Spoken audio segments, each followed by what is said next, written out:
C'est l'histoire d'un projet qui a mis longtemps à sortir de terre et qui se retrouve aujourd'hui en grande difficulté. En plein centre-ville de Cagnes-sur-Mer, l'hôtel Indigo affiche fièrement ses 4 étoiles. 87 chambres, dont 7 suites de luxe, un restaurant bistronomique.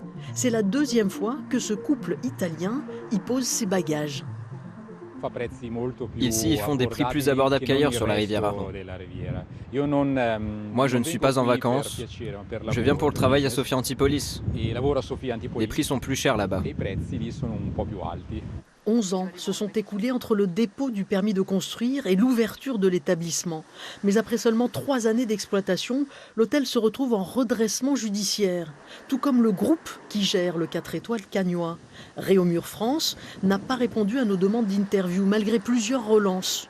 Pour le maire de Cagnes-sur-Mer, ardent défenseur du projet, la situation relève d'un conflit privé entre le groupe et l'exploitant des murs. Mais pour moi, au-delà de ça, c'est l'hôtel qui m'intéresse. C'est une locomotive économique. Il y a plus de 20 personnes qui travaillent, donc il faut tourner le quartier. Enfin, je pense que par rapport à ce que c'était, souvenez-vous ce que c'était une ère des gens du voyage. Le maire évoque un taux de remplissage de l'hôtel de 85%. Les commerçants de la place ne font pas le même constat. Dans le quartier, les avis sont partagés.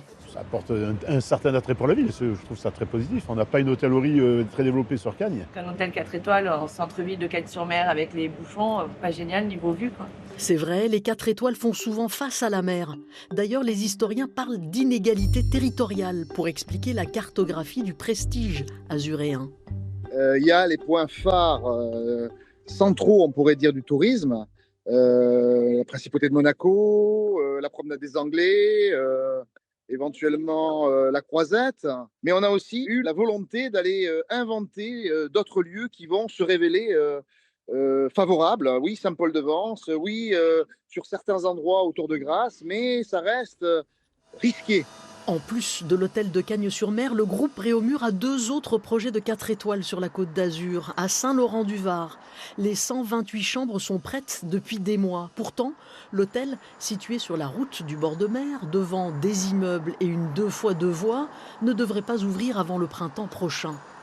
À Villeneuve-Loubet aussi, l'hôtel Marina Bay a pris du retard. Sollicité, la société Eiffage, concessionnaire du port de Plaisance, se montre évasive sur le maintien de son partenariat avec le groupe Réaumur. L'hôtel est également terminé et des discussions sont en cours pour assurer son ouverture dans les meilleures conditions et délais. À ce stade, nous n'avons pas d'informations complémentaires à apporter, mais ne manquerons pas de communiquer sur la date d'ouverture au moment opportun. Pour le maire de Villeneuve-Loubet, il n'y a pas lieu de s'inquiéter. A priori, avec le partenaire qu'ils avaient, le groupe Réaumur, eh bien, les choses ont été un peu compliquées, les contrats n'ont pas été honorés, donc je pense qu'ils essayent de terminer leur partenariat de manière honorable pour les deux. Et puis Eiffage ensuite avisera, mais ils n'ont pas l'air tellement soucieux des repreneurs éventuels, donc c'est une question de temps. Les travaux du port et des terrasses sont terminés, le parking ouvert. Le cœur Marina ne battra réellement qu'à l'ouverture de son 4 étoiles, désormais espéré au printemps prochain.